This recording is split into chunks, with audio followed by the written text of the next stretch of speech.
olmasın diye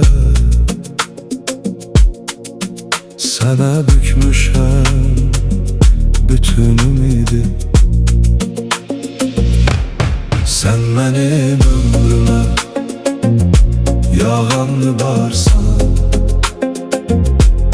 karanlık dünyama atan çıraqsan, herkese diş olan bu fani alemde sen benim içimde gizli baharsan.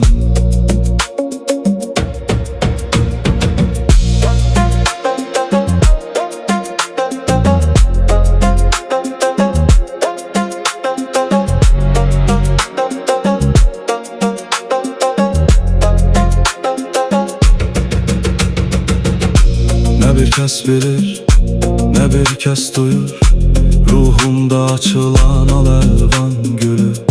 Seninle canlanır, seninle gülür bu sessiz kalbimin her bir köşesi. Sen benim ömrüme yağanlı varsan, karanlık dünyama batan çıraqsan, herkese kış olan bu fani alemde sen benim içimde gizli baharsan.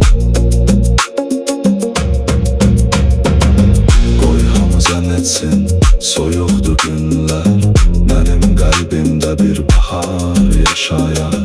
Kimse bilmesin bu sirri gülüm, sen benim en güzel gizli baharım.